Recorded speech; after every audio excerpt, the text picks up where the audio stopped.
right here in the front. Hey, Chris, I think, for your abilities, game 4 wasn't great, and probably the first half of game 5 wasn't great. And that comeback, you played really well in that fourth quarter. Did anything sort of you noticed differently that you could take advantage of tomorrow, or was it just shots started falling again? I don't know. I sort of gauge things off wins and losses as far as me. You know what I mean? It ain't necessarily how many points, assists, or whatnot. Obviously, turnovers are something I try to keep down, but just try to be aggressive. Obviously, making shots help, but being aggressive on both ends, not just offensively, but defensively too. Gina in the second row. Hey, Chris, we know that you can't give up now on your shoes. That's even something some fans have kind of gravitated toward or caught on to just for these last couple of games. Just how much are you leaning into that motto even more just right now, just given what this team is facing? Yeah, throughout this entire playoff run, this is our first elimination game. You know what I mean? So it's for real. You know what I mean? It's no looking back now. We got to come out, be ready to play, and it's either win or go home. How have you seen your teammates kind of respond in that same way? Just that this is kind of a new thing. Yeah, I think everybody's just been talking about embracing it. Coach has said all season long, everything you want is on the other side of hard, and it doesn't get any harder than this. So we know that this is a must-win game for us, and nothing more than that. Now we got to hoop. Lisa? Chris, seems like every time Chris Middleton, if you defense him, he kind of like take advantage of the heights and do the isolation. So for the next game, what is strategy like? What do you need from your teammates if you play the one-on-one with him again? Just keep making them be tough shots. You know what I mean? If you make it, it's going to be tough. So I think they went damn near the whole third quarter without missing a shot. So what they said, good offense beats good defense any day. But at some point, we got to make a miss, and I think that's what we're going to try to do in Game 6. Over here on the left side in the back.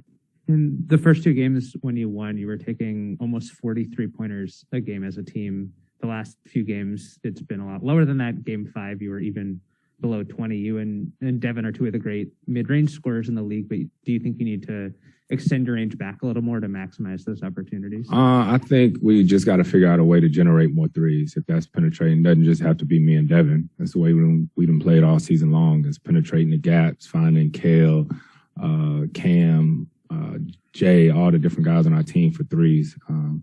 And obviously when you lose a game and you look at it, you analyze, you're like, oh, they should have shot more threes. It's a lot of what they call them Monday morning quarterbacks. But we've had to play a way that we played all season long, and we're going to try to play that way Game 6.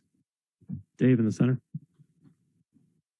Chris, there's an inherent pressure that comes with an elimination game in the NBA Finals, of course. But is there any excitement for someone like yourself who spent literally your entire life trying to conquer the game of basketball, master it, tinker with it?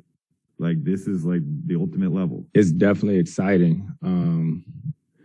Something that coach and everybody been saying, if you went to the beginning of the season and said we had a chance to be where we are right now, would you take it?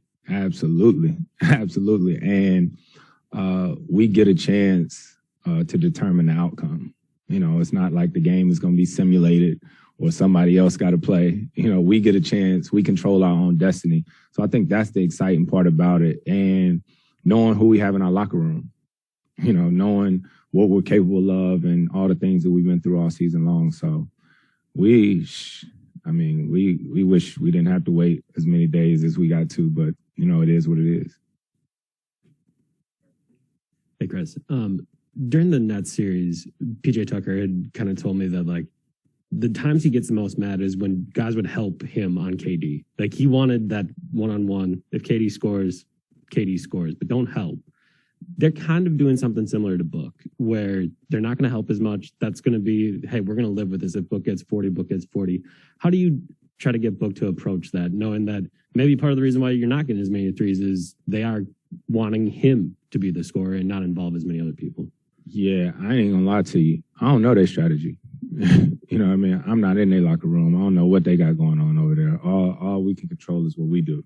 So We're going to continue to play our game. Book is one of the best to ever do this. So we gonna figure it out.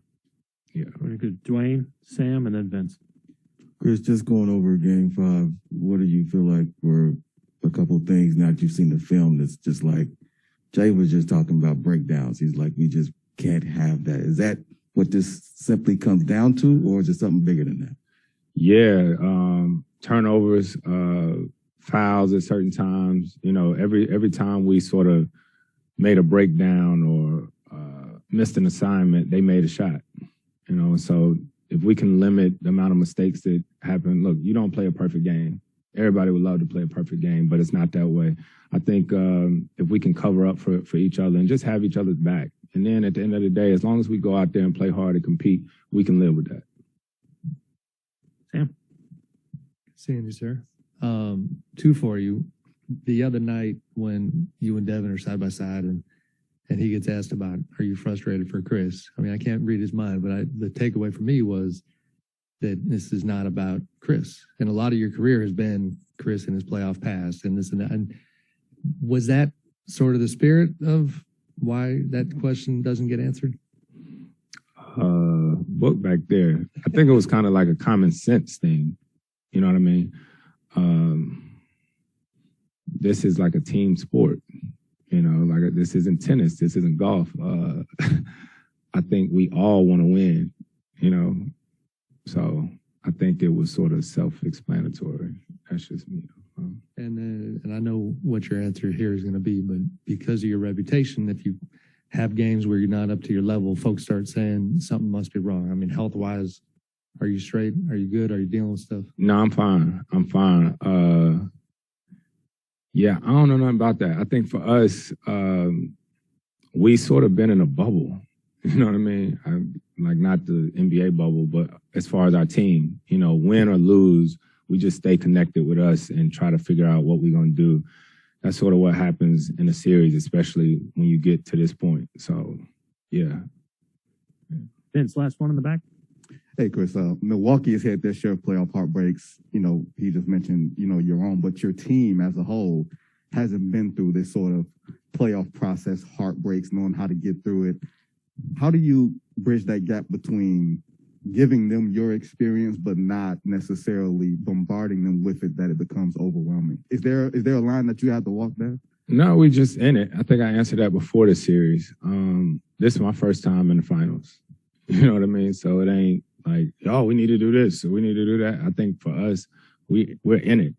You know, they always talk about staying in it and staying with the group. I think for us, all of this is part of it, and we get it. But for us, it's the practices, is the time in the hotel together, and just making sure that at the end of the day, we play basketball. Thank you, Chris. All right.